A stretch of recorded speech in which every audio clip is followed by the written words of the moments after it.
They didn't plan to be seen. But when fear meets honesty, something powerful happens.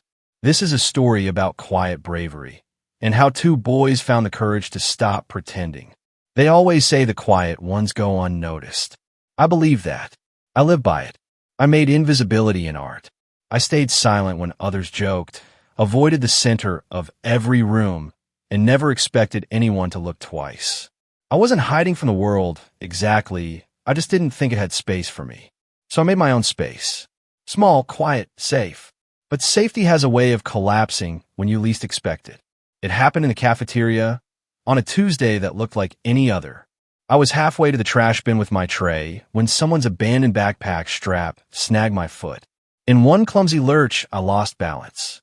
The tray flipped, the juice spilled, and my books exploded across the floor like a firework of paper and covers. I landed hard. The whole room went still, just long enough for everyone to turn. Then came the laughter. Sharp, fast, merciless. I stayed on the floor, staring down, hoping I'd vanish before it got worse. That's when I heard his voice. "Hey, you all right?" I looked up slowly, expecting a teacher, or worse, a sarcastic grin. But it was Blake Carter, the last person I expected. Blake, who could silence a hallway by walking through it. He wasn't the loud type. He didn't have to be. His presence said enough. He was confident, athletic, respected, maybe feared a little. Everyone noticed Blake. And yet here he was, not laughing, not mocking, just holding out a hand. I hesitated. Surely this was a setup, a trick, something. But there was no smirk on his face, just a calm, steady expression that didn't match anything I'd seen in the movies. I took his hand. He pulled me up. No show, no scene, just one solid lift, and I was on my feet. He crouched down to help collect my books. One by one, he stacked them into my arms. Our fingers brushed once, briefly, and I froze. So did he. But neither of us said anything. When he handed me the last book, he looked at me again and said, "Careful next time." Then he walked away. For the rest of the day, I couldn't shake the moment. It replayed in loops. Not because it was dramatic, but because it felt different. The way he looked at me wasn't pity. It wasn't amusement. It was attention. I wasn't used to that. I told myself to forget it, that he probably already had. But I couldn't. The next day, I saw him again, by the lockers, one earbud in, phone in hand, leaning like the hallway belonged to him. He looked up. Our eyes met. I thought he might glance past me like everyone else. He didn't. He said, "Julian." My name. No joke. No question. Just a statement. Like I existed. I managed to nod.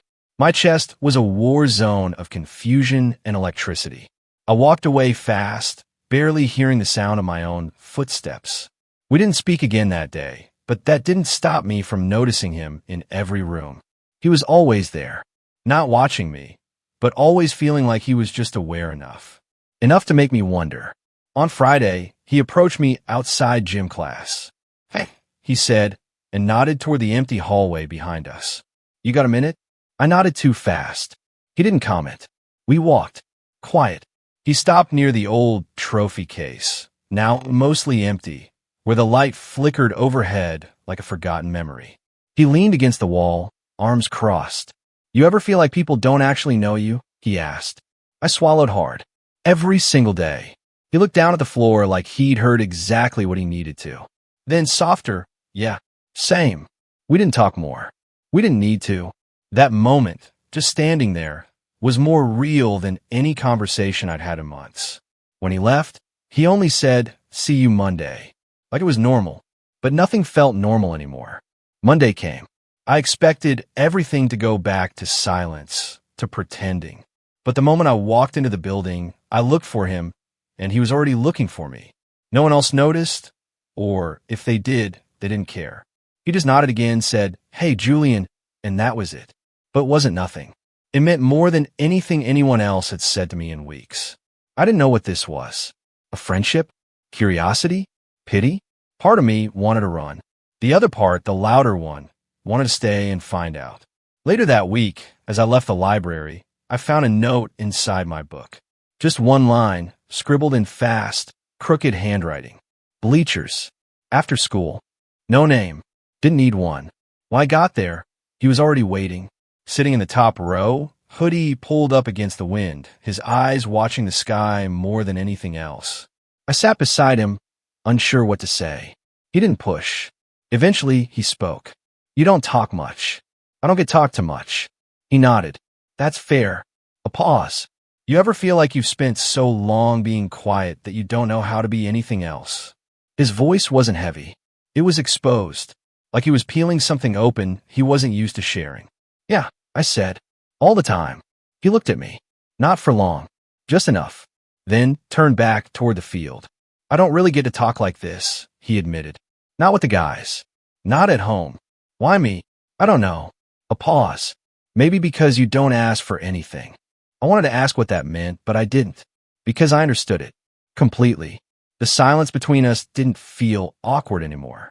It felt earned. When we stood up to leave, he said, "Thanks for showing up." And again, just like that, he was gone. That night, I lay awake replaying every detail. His voice, his words, the quiet way he looked at me like I mattered. I didn't know what was happening. I didn't know if he knew either. But something had started. Something small. And for the first time in a long while, I didn't want to hide from it. The days that followed didn't change loudly. There were no confessions, no dramatic turns. But something between us shifted anyway. Each interaction, though small, began to feel like part of something growing. We didn't talk much, but when we did, it felt honest. It started with a glance in the hallway, then a few words before first period. He asked if I was still reading the same book, the one I had the day I tripped. I told him yes, almost finished. He asked if it was good. I said it was slow, but honest. He said he liked honest things. That conversation lasted barely 30 seconds, but stayed with me for hours. After that, we had more of those. He once asked what kind of music I listened to. I told him I liked quiet instrumentals, the kind with no lyrics. Lyrics made it hard to think. He nodded, said he used to fall asleep to piano tracks when it rained. I could picture that. Him lying in his room with headphones in, letting storms and soft notes carry him somewhere safer than here. Another time, he asked if I believed in stars telling stories. I thought it was a joke, but he looked serious. I said maybe, that I liked thinking they did. That even if the stories weren't real, the patterns helped make sense of the sky. He said he used to lie on his roof when he was younger, making up constellations. He didn't remember all the names he gave them, just that naming them made him feel like they belonged to him. That was when I noticed something new about him. Behind all the confidence, the quiet strength he wore like armor, there was someone who felt deeply. Someone who had thoughts that didn't fit inside locker rooms and lunch tables. And for some reason, he was letting me see that part. He never overshared, never made things too obvious. But his questions said more than most people's answers. He once asked if I ever wanted to disappear for a day. Not because I hated everything, but because I needed quiet. I said yes, more times than I could count. He told me he once drove out to a lake and just sat in the driver's seat for 3 hours without getting out. It wasn't peaceful, he said, but it was his. We didn't talk about our classmates. Not directly, but sometimes I saw the way his posture changed when certain people passed us. His eyes would shift, jaw set tighter, like he was preparing for something even when no one had said anything yet. It made me wonder how many things he'd had to be that weren't real, and how often silence had been the only way he could protect what little of himself he had left untouched. In study hall, we sometimes ended up sitting near each other. Not side by side, but close enough to feel that space between us wasn't accidental. He never pulled out his phone. He'd draw instead. Small shapes in the corners of notebook pages. Not scribbles. Symbols. Waves. Trees. Stars. One afternoon, we walked out of school together without planning it. He asked if I ever felt like the day just rolled past me without noticing I was there. I said yes. He said some days he hoped it would. We both smiled at that. That evening, I found something tucked into my locker. A slip of lined paper, folded once. I recognized the handwriting instantly. It mentioned that the sky was clear tonight and that Orion was visible from the bleachers. So I went. He was already there, leaning back, eyes on the sky. He didn't look surprised to see me. We didn't speak right away. He pointed out 3 stars in a line and said he used to think they looked like a ladder out of the world. Then he pointed further left and said that one reminded him of a lighthouse. He He made up names as he spoke. One star was the anchor, one was the wall, another was the drift. When he asked if I had any of my own, I said I'd never tried naming stars. I just liked knowing they were always there, even when clouds covered them. That they didn't need attention to be real. He said that made sense. That some things only needed to be known by one person to exist. He asked if I was ever scared that the version of me people knew was the only one they'd accept. I said I didn't think most people even knew a version of me. That I kept most of myself away from the surface. He said he did the same. That it got lonely, but it also made moments like this feel more real. Like finding another person who spoke the same silent language. We stayed until the wind started getting sharp. Neither of us said much about leaving. We just stood, walked down, and he said he didn't really talk to anyone else like this. I said I didn't either. That night, I couldn't sleep. Not because I was anxious or confused, but because something about being seen, truly seen, without needing to explain every detail, felt new and peaceful. The next day, he walked past me in the morning and simply said that the moon had looked strange the night before. I said I'd noticed it too. He smiled without looking directly at me. It felt like a continuation of the conversation we never really stopped having. Each moment after that had more weight, more meaning. He'd sometimes find me before class and ask what I thought about certain songs. If I'd ever heard of artists I hadn't. I started writing down recommendations. He started listening to them. We spoke more about quiet things. Sounds that didn't demand attention. Moments when the world went soft. He told me once that when he was little, he thought silence was boring. Now, he said it was the only place where he felt safe enough to think. He asked me what I thought silence really was. I told him maybe it wasn't emptiness. Maybe it was just space waiting to be filled with things that mattered. He didn't reply, but his hand brushed mine for half a second that day. It wasn't intentional. Maybe it was, but we both noticed. We didn't speak about it. The moment passed like a breeze, but the stillness that followed felt like something had deepened. At one point, during lunch, he sat across from me without asking. I looked up. He said nothing, just started eating. No one stared. No one said a word, but I couldn't stop thinking about how ordinary it looked from the outside and how extraordinary it felt from the inside. He wasn't performing. He wasn't playing a role. Neither was I. We were just there, two people occupying the same silence. Not trying to fix it, not trying to label it, just being in it. And somehow that was enough. The shift was small at first, barely noticeable. Blake stopped looking at me in the halls. His nods grew shorter. His voice lost its ease. He didn't vanish, but he wasn't fully present either. The space between us that once felt natural began to stretch into something unfamiliar. And it started after gym class. It was a routine drill, partner work, passing a basketball back and forth, short distance. Coach wanted us moving quick, staying close, tracking each other's rhythm. Blake and I were paired, as usual.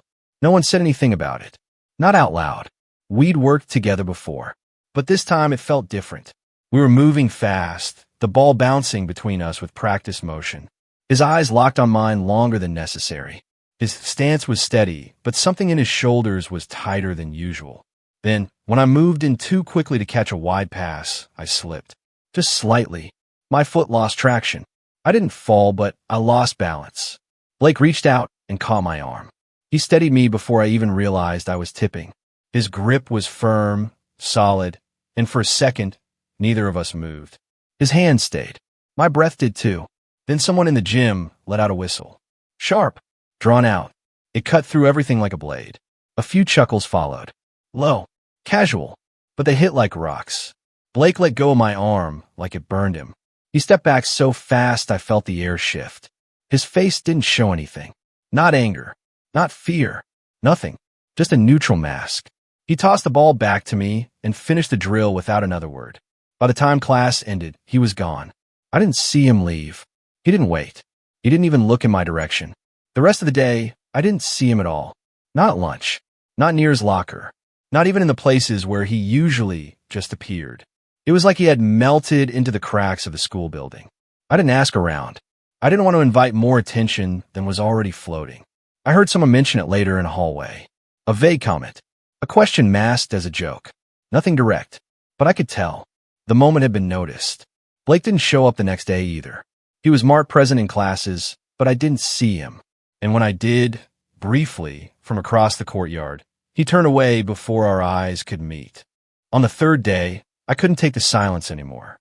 After school, I walked to the only place that had ever felt safe enough for him to open up, the old bleachers behind the gym. The ones no one used anymore. The field was empty, the wind sharp.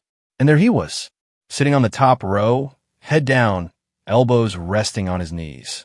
Alone, I climbed up slowly, the wood creaking under my steps. I sat beside him without speaking. The cold settled between us. He didn't look up. After a long stretch of silence, he said he wasn't sure who he was supposed to be anymore.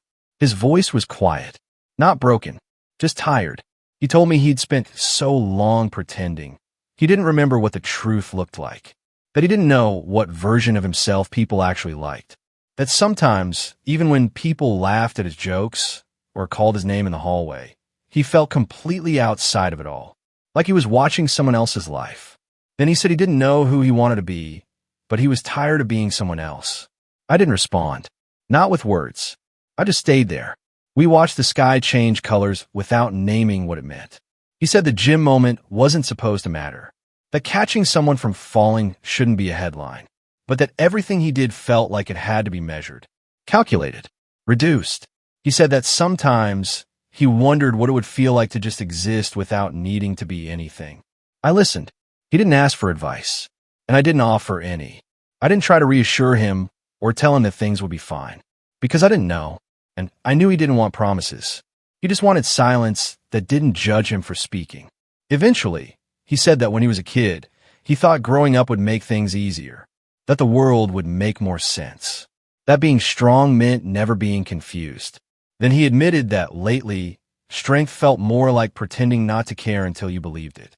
I asked him if pretending was working. He didn't answer, but after a few minutes, he asked if I remembered the night on the bleachers, the stars, the way we didn't need to say much. I said I remembered everything. He nodded, eyes still on the empty field. That's what I want, he said. Something that doesn't need explaining. Something that doesn't feel like it's going to fall apart if someone else finds out. I said I understood. He finally looked at me. His expression wasn't guarded. It wasn't broken, just open, like he was letting go of something he'd been carrying too long. He said that sometimes silence felt safer than anything else in the world. That with me, it didn't feel like emptiness. It felt like space. And that being beside someone who didn't expect anything, who didn't demand answers, made everything else easier to carry. I didn't move closer. I didn't reach out. I just stayed, because sometimes sitting next to someone in quiet recognition is the loudest way to say you're not leaving. We stayed there until the light faded, until the wind grew colder than either of us expected. Still, neither of us stood. Not for a while. When we finally left, we didn't make plans. Didn't say when we'd talk again, but we both knew we would. The cracks in his walls had shown, and he didn't patch them up in front of me. That was enough. The tension didn't explode. It crept in slowly, like cold air slipping through a crack in the window. It was in the way Blake's eyes shifted during conversations, in the way people paused just slightly when I walked by.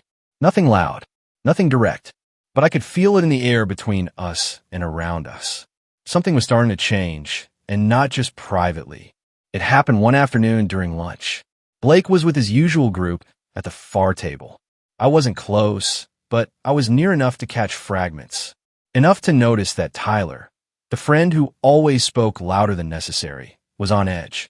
He laughed harder than usual, leaned in closer, and threw around comments that didn't sound like jokes even when they wore the right tone. He said Blake had been acting different. Said maybe all the quiet was making him soft. Said he missed the old Blake, the one who didn't hide behind silence and soft looks. Blake didn't argue. He didn't laugh. He didn't even roll his eyes. He just stared down at the table, let the comment pass over him like it meant nothing. But it did. I saw it in the way his jaw tensed. I saw it in the way his hand closed around the edge of his tray, just a little too tight. He didn't storm out. He didn't retaliate. But something inside him recoiled, and it didn't come back the rest of the day. That evening, I got a message. No greeting, no filler, just one sentence. He asked if we could talk. Said he needed someone who didn't expect him to perform. I told him where I'd be. The park a few blocks from school. Quiet, familiar. Just one wooden bench beneath a leafless tree. A spot too boring for most people to bother with. He arrived 20 minutes later. No rush. No explanation. He sat beside me and didn't speak at first. I didn't push him to. After a while, he said he was tired. Not in the way people say they're tired from school or sports or homework. He was tired of adjusting his voice, of filtering his thoughts, of keeping his reactions measured to match whatever version of himself people were expecting. He said it felt like every interaction was a script, and he couldn't remember which role he was playing anymore. He said even silence had started to feel dangerous. I asked him what he meant. He told me that silence used to feel like safety. Now it just felt like a pause before someone else filled it with assumptions. And he was starting to forget how it used to feel to just exist without preparing for someone's judgment. He said he didn't know if Tyler had meant anything by the comment. Maybe it was a joke. Maybe it was a warning. But he felt something shift in that moment. Like the foundation beneath him cracked just a little, and he didn't know if it could hold his weight anymore. He said Tyler had always been there. Since middle school, they shared teams, rides, sleepovers, late-night games, and weekend plans. But somewhere in that history, the conversations had changed. Tyler started expecting answers to questions Blake didn't know how to answer.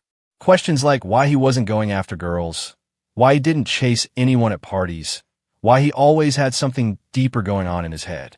He said he started giving half-truths, just enough to stay safe, just enough to keep Tyler close. But lately, those half-truths were starting to feel like lies, and he was tired of lying. He asked if that made sense. If it was normal to feel more honest in a quiet park beside someone he didn't grow up with with a friend who knew his whole history. I told him it made perfect sense. That maybe knowing someone for a long time didn't always mean they knew who you really were. He looked at the ground, said he hated that. Hated feeling like honesty might cost him something he cared about. But he hated more the version of himself that kept shrinking just to fit. We sat there for a long time. He asked me how I did it. How I stayed so quiet and still managed to feel whole. I told him I didn't. Not all the time. That sometimes I didn't feel whole at all. That sometimes I stayed quiet because it was easier than dealing with what people might say. But that lately, with him, it didn't feel like hiding. It felt like being seen without needing to explain everything. He looked at me then, really looked. He said he'd never had that before. That he didn't know it could feel this simple. He told me he wasn't ready for anything big. Not declarations, not labels, just space, just someone who wouldn't ask him to perform. I said that was exactly what I could offer. He let out a slow breath, the kind that sounds like it's carrying months of weight out of your chest. Then he said he didn't want to lose people, but he was starting to think it was worse to lose himself trying to keep them. I didn't answer right away. There was nothing to fix, nothing to solve, just a truth that needed space. Eventually, he asked me if I ever thought about what came next, if I ever imagined things getting easier, if I believed we could keep walking this path without everything collapsing around us. I told him I didn't know, but I hope we could at least keep walking it together. He nodded, said that sounded like enough for now. We sat in silence again. This time it wasn't awkward. It wasn't defensive. It was the kind of silence that made space for breathing. When we finally stood to leave, he didn't say goodbye. He just looked at me, as if to say this wasn't the end of the conversation. And I understood. The morning didn't feel different. The sky was the same pale blue, the kind that never made promises. The courtyard buzzed with the usual shuffle of half-awake students. I moved like I always did, quiet steps, eyes ahead, backpack pulled tight. But inside, something was different. Not fear, not even hope, just awareness. Of everything. Of myself. I didn't expect anything. After last night in the park, I thought maybe Blake would keep things quiet, that the moment between us would stay where it belonged, in the stillness. And I would have been okay with that. I was prepared for it. I didn't need more. But when I turned toward the courtyard, I saw him. He was already walking toward me, not in a rush, not hesitating. His steps were measured, but there was no question in them. No nerves, no second-guessing, just movement, purposeful and calm. He reached me before I had time to think. He didn't say anything. He didn't need to. He stood beside me, not across from me, not nearby, right next to me. People noticed. I saw it happen in real time. Heads shifted, voices lowered, A few shoulders leaned in toward whispered conversations. Someone laughed, but it didn't last. Most just watched. But Blake didn't move. He didn't react. He stood like nothing around us mattered. Like the quiet attention didn't touch him. He looked out toward the rest of the courtyard, then looked at me. He smiled. It wasn't a wide grin. It wasn't performative. It was soft. Sure.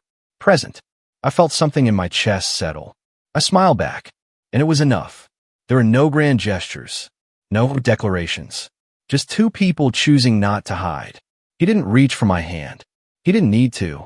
His presence said more than a touch ever could. He stood with me, not in front, not behind. Beside me. That morning lasted forever in my mind.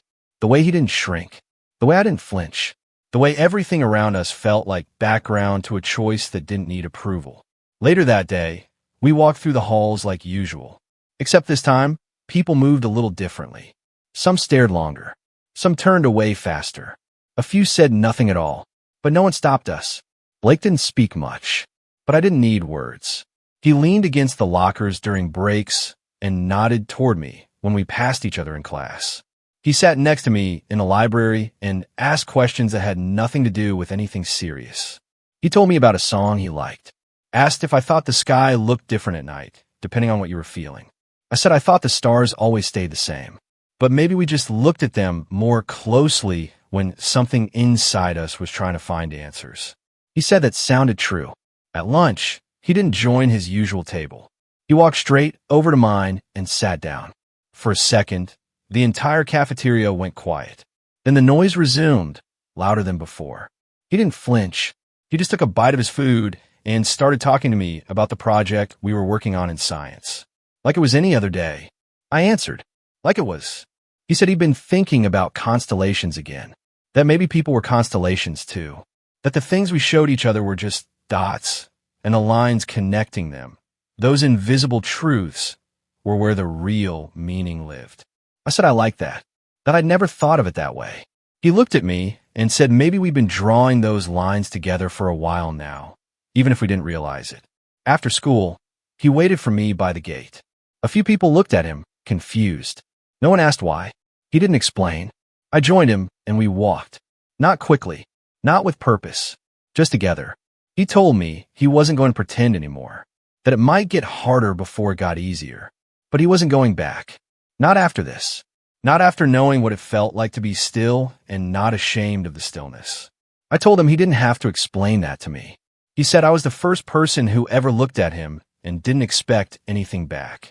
I told him that wasn't true, that he gave more in silence than most people gave in words. He said he hoped that was enough. I said it already was.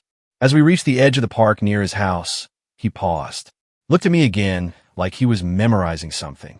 Then he said that even if everything around us tried to make it difficult, he'd keep showing up. I said that was all I needed. He nodded once. Just once. Then he left. I stood there for a while. I wasn't afraid, because for the first time, I knew we were both standing in the same place. Not just physically, but emotionally. No masks. No roles. No weight pulling us in opposite directions. Just two people who'd spent too long pretending, finally choosing to be seen. And no matter what came next, that choice would always be ours.